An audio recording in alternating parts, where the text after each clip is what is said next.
They called me legacy overhead in front of the entire company, forgetting that everything they were about to launch stood on permits I'd built over 9 years. When they fired me on a Friday morning, I didn't protest. I just signed the papers, packed my things, and walked out quietly.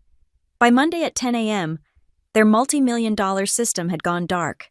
They'd forgotten to read the fine print. Those federal licenses weren't tied to the company. They were tied to me.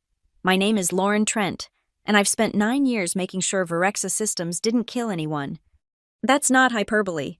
When you're the director of regulatory compliance for a pharma tech company, every signature, every permit, every federal authorization you manage is literally the difference between a life-saving drug and a class action lawsuit.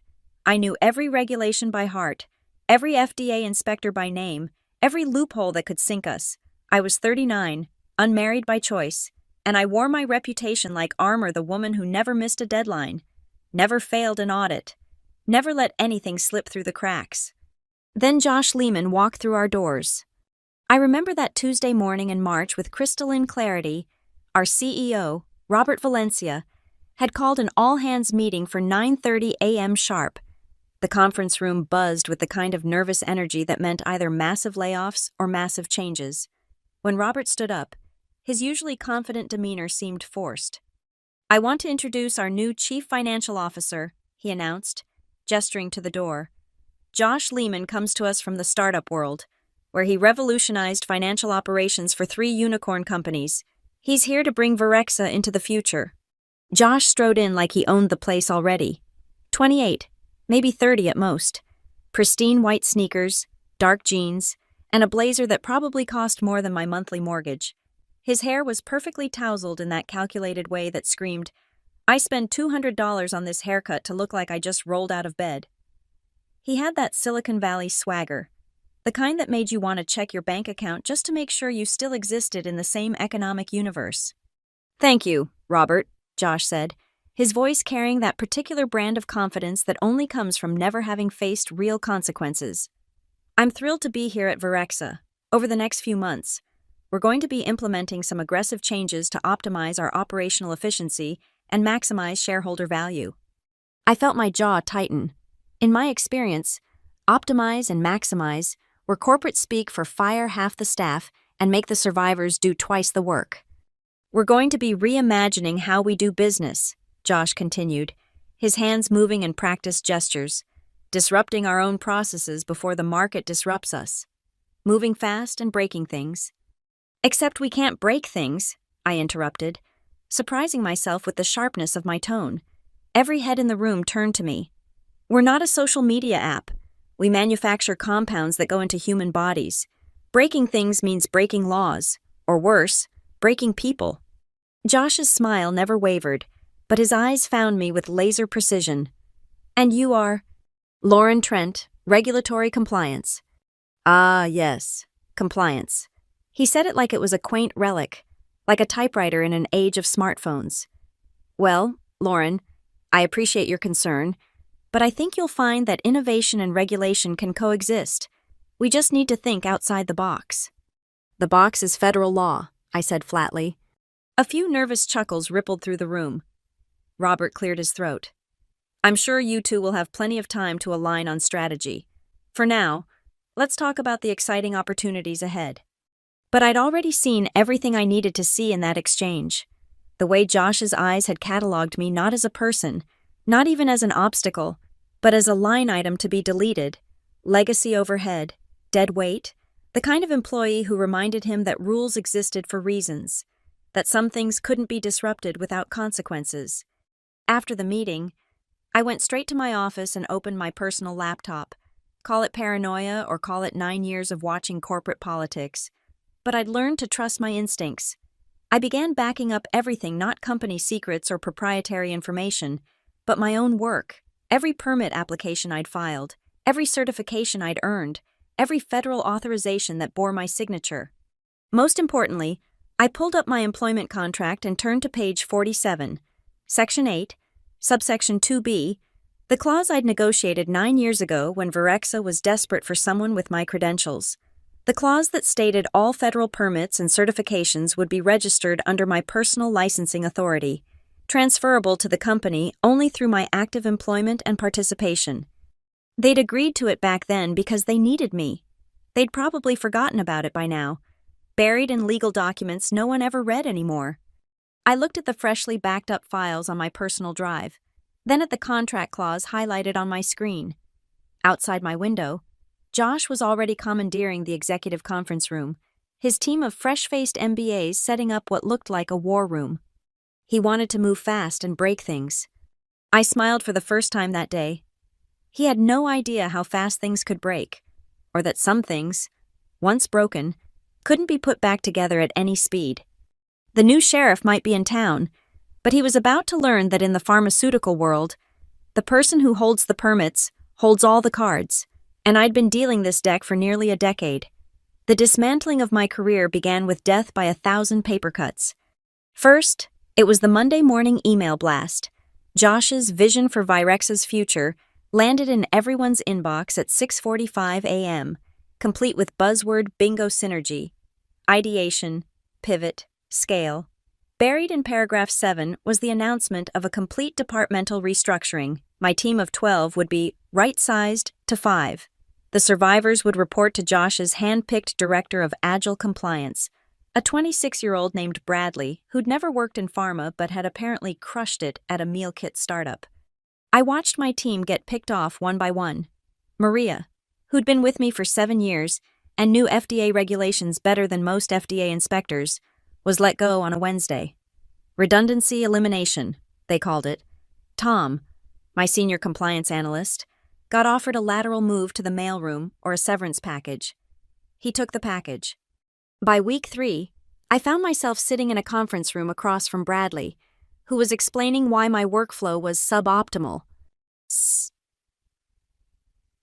See, the thing is, Bradley said, sliding his MacBook across the table to show me a colorful chart. You're creating bottlenecks, all these approval processes, these checkpoint meetings, they're slowing down our time to market. Those checkpoints prevent us from releasing contaminated products, I said carefully, as if explaining to a child why they shouldn't touch a hot stove. Right, but what if we did them in parallel instead of sequential? Move fast, fail fast, you know. Failing fast in pharmaceuticals means people die fast. Bradley's perpetual smile flickered. You know, Lauren, Josh mentioned you might have trouble adapting to the new paradigm.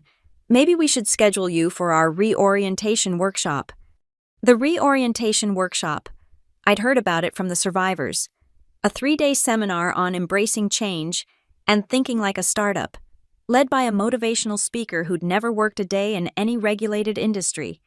Those who attended came back glassy-eyed and compliant.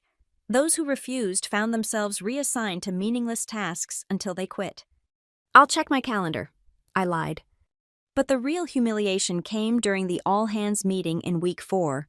Josh had instituted these weekly gatherings to celebrate wins and share learnings. This particular Thursday, he decided to use me as an object lesson. I want to talk about legacy thinking, Josh announced, prowling the stage like a discount Steve Jobs. The kind of thinking that says, we've always done it this way, so we always will. The kind of thinking that turns companies into dinosaurs. He clicked his remote, and my photo appeared on the screen behind him. It was my corporate headshot from 5 years ago, deliberately chosen to make me look dated. Take our regulatory compliance department. Fantastic people, really dedicated, but operating on a playbook from the last decade. 27 separate approval stages for a single product modification. 27.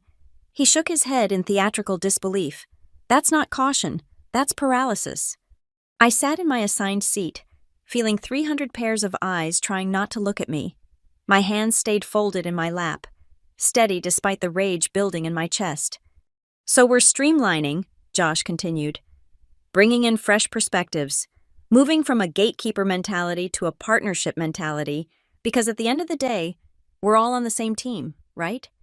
The applause was tepid but obligatory. I didn't clap. After the meeting, I found my keycard no longer worked on the executive floor. My parking spot had been reassigned to the far lot. My access to the regulatory database had been downgraded from admin to read-only. Oh, that must be a glitch, Bradley said when I confronted him. I'll look into it. Hey, while you're here, I've got a special project for you. The special project turned out to be manually reviewing and digitizing 15 years of paper compliance records stored in the basement. Busy work, punishment work, the kind of task you gave someone when you wanted them to quit but didn't want to pay severance. I spent the rest of that day in the archives, surrounded by boxes of the history I'd helped create. As I sorted through old permits and certifications, I noticed something interesting. Every single one bore my personal certification number, my signature, my liability insurance policy number.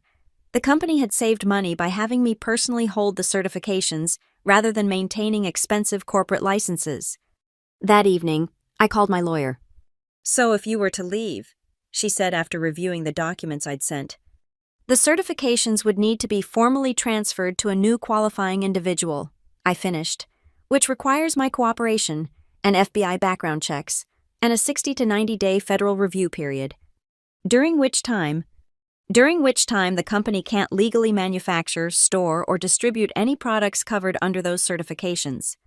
There was a long pause. "Lauren, what exactly are you planning?" I looked at the termination prediction model I'd built in Excel. Based on Josh's patterns so far, I had maybe 2 weeks before they manufactured a reason to let me go. "I'm not planning anything," I said. "I'm just making sure I understand my rights and obligations under federal law. That's what a good compliance officer does, right?" That night, I went home and pulled out my employment contract again. Section 8, subsection 2B. Then I opened a new document and began typing. Notice of intent to withdraw personal certification authority upon termination of employment. I didn't send it, not yet, but I printed it, signed it, had it notarized, and locked it in my safe. Then I went back to reviewing my list of every permit, license, and certification I personally held on behalf of Virexa Systems. 47 federal authorizations, 12 state licenses, 8 DEA registrations, all of them about to vanish the moment Josh Lehman got his wish and removed the legacy overhead from his gleaming new future. He wanted to move fast and break things.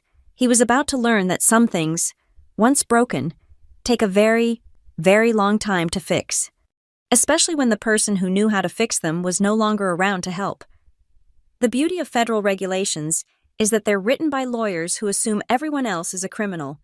Every clause has a subclause, every requirement has an enforcement mechanism, and every certification has an exit strategy that most companies never bother to read. I spent my lunch hours that week in my car, phone calls with my attorney on speaker while I ate convenience store salads. Section 8.2b is ironclad, she confirmed on Tuesday. But there's something else you should see. Pull up the Federal Register. Title 21, Part 312. I did, scrolling through dense regulatory text on my phone. Keep going. There, subsection F, withdrawal of designated responsible official. I read it 3 times before the full implications hit me. This says that if a DRO withdraws their designation, all associated permits become inactive immediately. Not just inactive, non-transferable for 90 days unless the withdrawing party provides written consent to expedite. And Lauren, you're listed as DRO on how many permits? All of them. She whistled low. That's what I call leverage. But I wasn't ready to pull that trigger, not yet. First, I needed to make sure everything was documented, notarized, and bulletproof. I became a ghost in my own company, arriving at 6 a.m. to access systems before Bradley's team started their day, photographing every document, every certification, every federal form with my name on it. The archives in the basement became my sanctuary. While Josh thought he was punishing me with mindless filing work, I was actually building my fortress. I found permits dating back to Virexa's founding, tracking how each one led to the next, how they all interconnected like a house of cards with my signature as the foundation. On Wednesday afternoon, I made my smartest move. I walked into the offices of Hartley & Associates, a notary public that specialized in federal documentation. I need something unusual, I told the senior partner. I need to file a preemptive notification of intent. He leaned back in his leather chair. Preemptive of what? Termination. I have reason to believe my employment will be terminated soon, and I need to establish a clear timeline of when I notify federal authorities of my withdrawal as designated responsible official. You want to create a paper trail before they fire you? I want to follow proper procedures, I corrected, as I've always done. We spent 2 hours crafting the perfect document. It was a masterpiece of legal precision, citing every relevant statute, every applicable regulation. Most importantly, it included a trigger clause. The withdrawal would take effect automatically upon termination of my employment, with no action required on my part. You realize, the notary said as he stamped the final page, this is a nuclear option. Once filed, you can't take it back. I'm not filing it yet. I'm just preparing. He gave me a look that said he'd seen this dance before. Smart. Create the weapon, but don't aim it until you have to. Thursday brought a new humiliation, an email from Bradley, CCing Josh and half the executive team. Lauren, we've arranged for you to shadow Derek from the new products team. He'll show you how we're modernizing compliance procedures. Consider this part of your transition training. Derek was 24 years old and had been with the company for 3 months. He spent an hour explaining how he'd revolutionized our documentation process by switching to a new cloud-based system that, as far as I could tell, did exactly what our old system did, but with more colorful graphics. The cool thing is, Derek said, clicking through screens with the enthusiasm of a puppy, we can approve things so much faster now. Sometimes I can get sign-off on a new compound in just 48 hours. What about toxicology reviews? Oh, we parallel path those now. Start the next phase while we're waiting for results. Josh says it's all about removing blockers. I thought about the thalidomide babies of the 1960s, the Vioxx recalls of the 2000s, every pharmaceutical disaster that started with someone deciding to remove blockers, but I just nodded and took notes. That evening, I sat in my home office with 47 federal permits spread across my desk. Each one represented years of work, thousands of hours of negotiations with federal agencies, relationships I'd built with inspectors and auditors. Each one had my personal certification number, my liability, my responsibility. I picked up the one that mattered most, FDA Establishment Registration, FEI 3009847652. The master permit that allowed Virexa to manufacture Schedule III controlled substances. Without it, $41 million worth of ADHD medications sitting in our warehouse became illegal contraband. The new product launch Josh had been hyping for months, a revolutionary extended-release formulation, would be dead in the water. The registration renewal was due in 60 days, the renewal that required my personal signature and active standing as the company's DRO. I opened my laptop and created a new folder, Compliance Transition Documentation.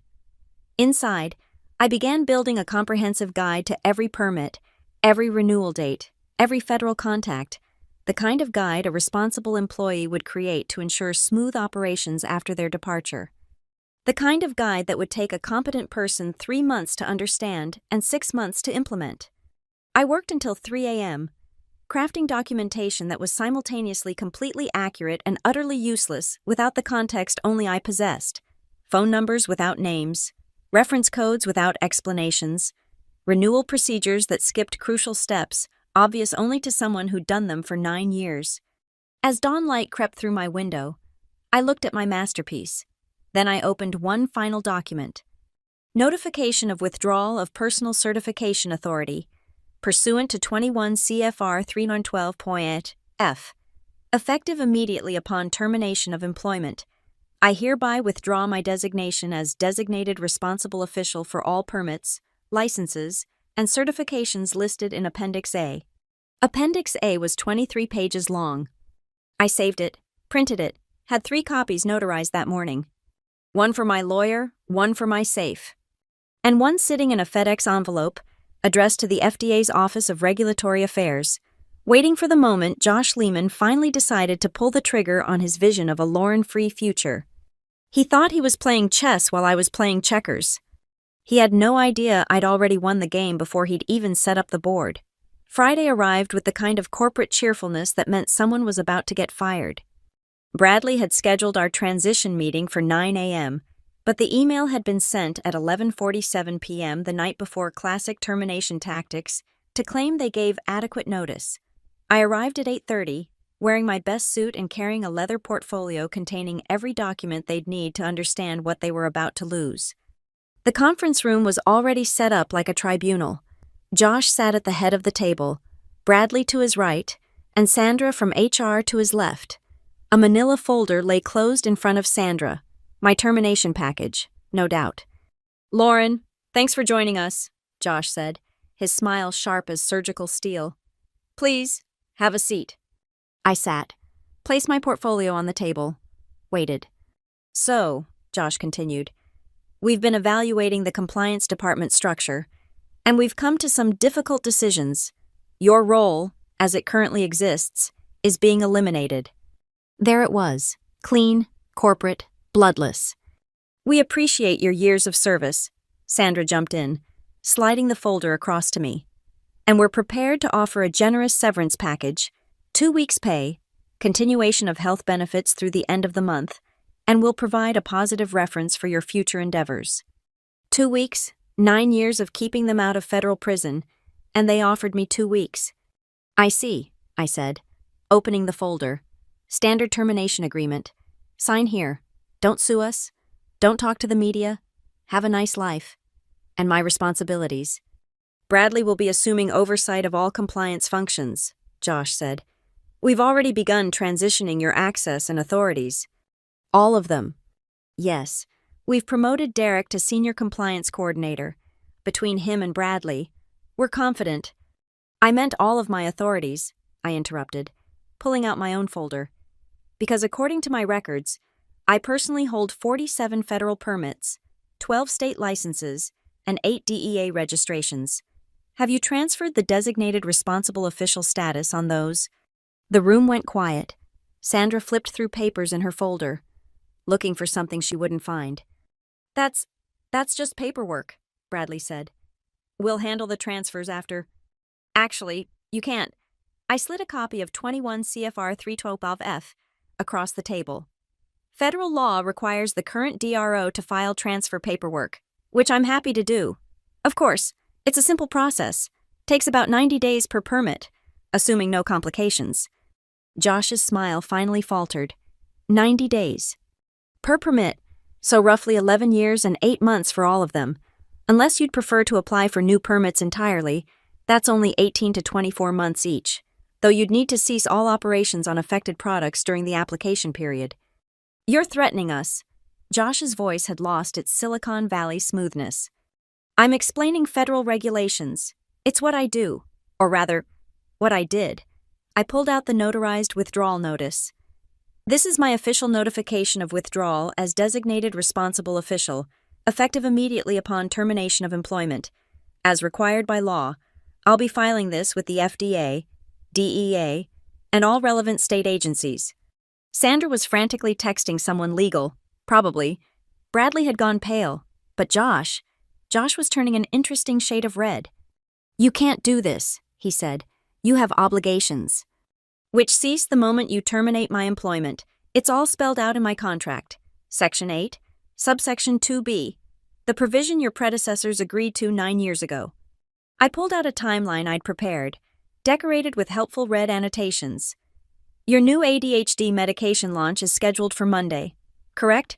The one with the $41 million initial production run that requires active permit FDA 3009847652, which becomes invalid at," I checked my watch, "9:27 a.m., the moment I sign this termination agreement."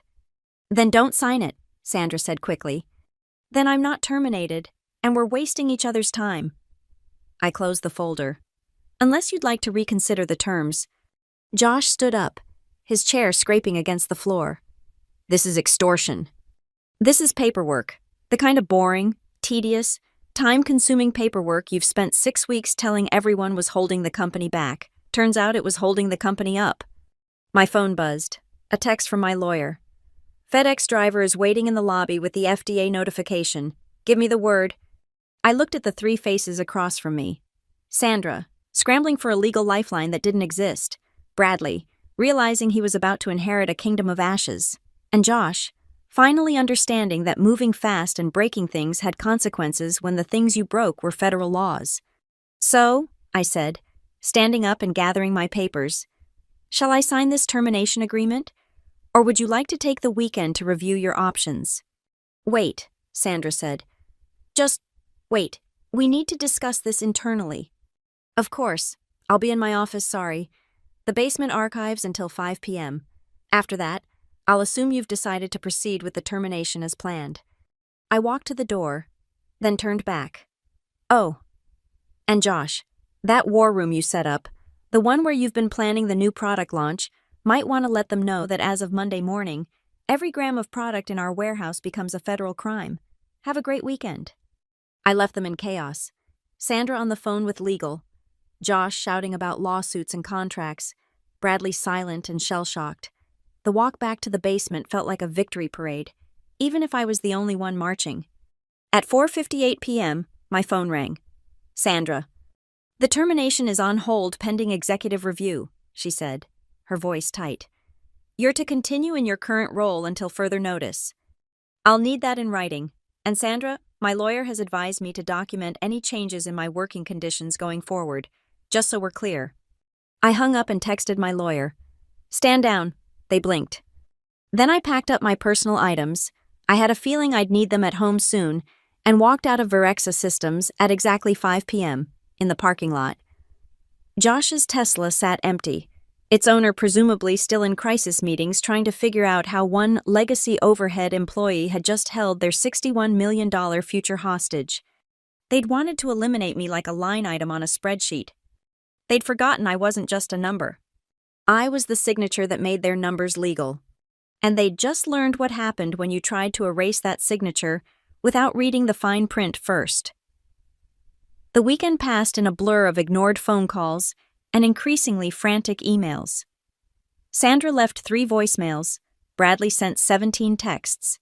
Even Robert Valencia, our CEO who'd been conveniently traveling during my attempted execution, reached out with a carefully worded message about reconsidering restructuring strategies.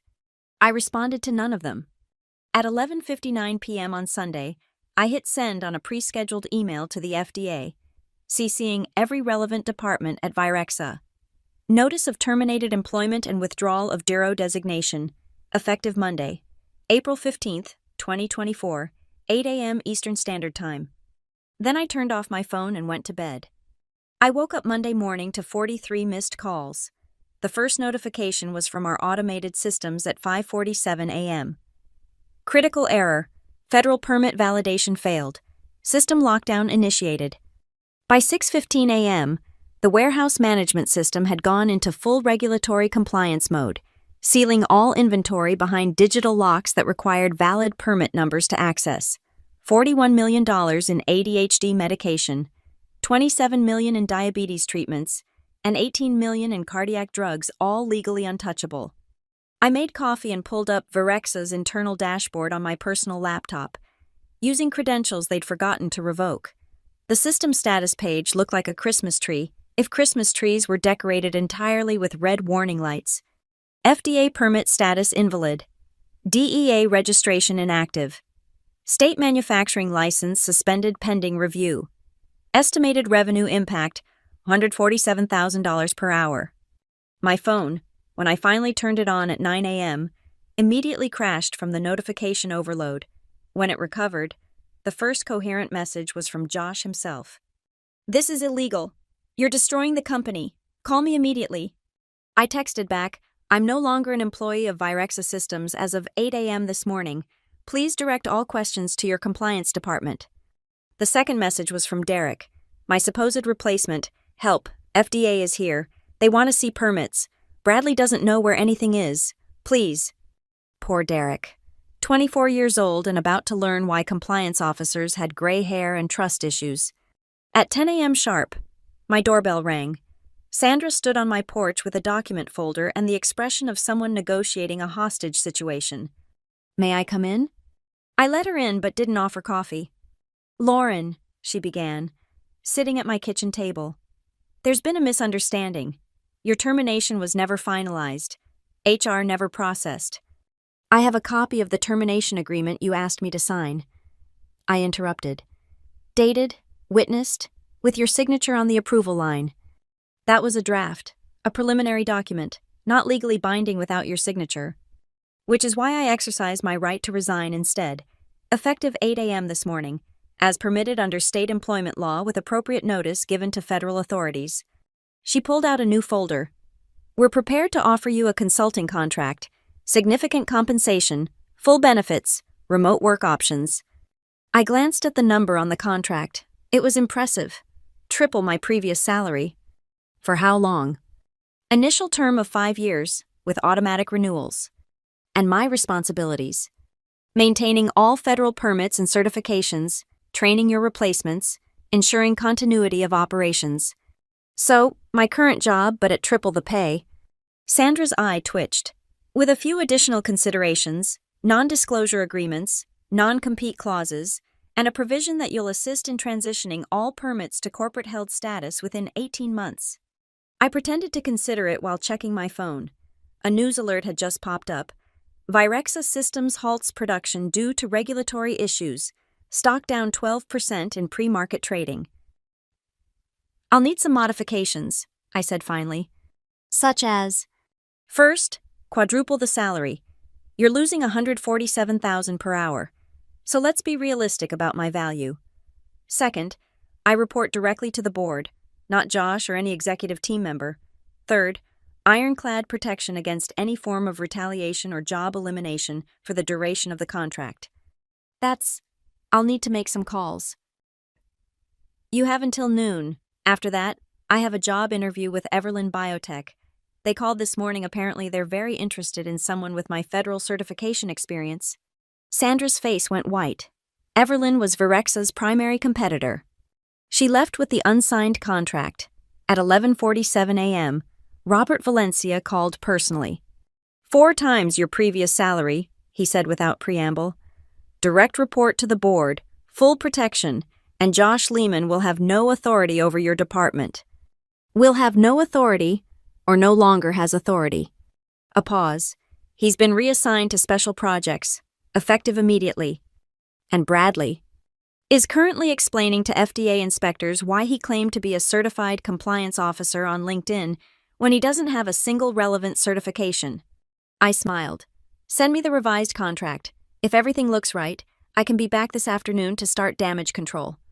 Thank you, Lauren. And I apologize. We should have valued what you brought to the table. You should have, but now you do. That's worth something. By 2 p.m., I was back in my office, my real office, not the basement. The federal permits were reactivated within hours of my return, though the FDA insisted on a full audit within 30 days. The stock recovered most of its losses by market close. Josh Lehman's Tesla disappeared from the executive lot that afternoon.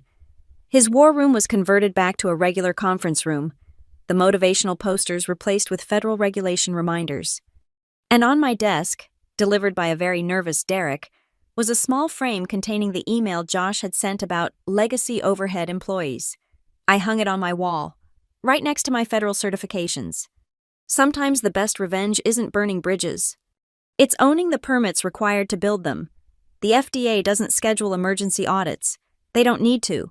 When a company's permits go dark for even 4 hours, when production stops without explanation, when a compliance officer suddenly vanishes from federal databases, they just show up. They arrived at 10 a.m. sharp Tuesday morning, 3 inspectors in Navy suits, led by Dr. Patricia Hawkins, who I'd known for 7 years.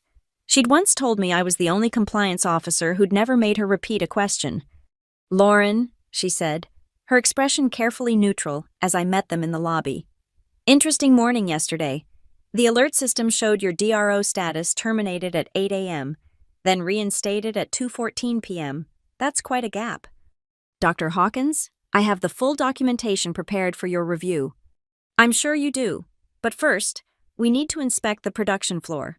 Specifically, the new product line scheduled for launch yesterday. My stomach tightened. In the chaos of contract negotiations, I hadn't checked the warehouse status. Derek appeared at my elbow, sweat already beading on his forehead despite the aggressive air conditioning.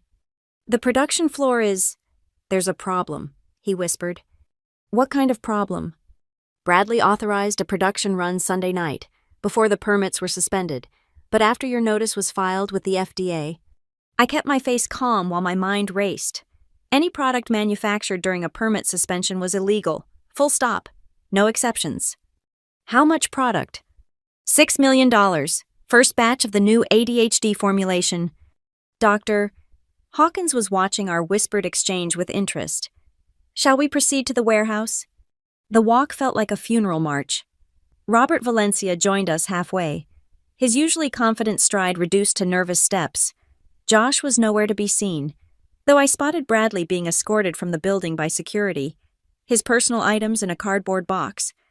The warehouse was a disaster.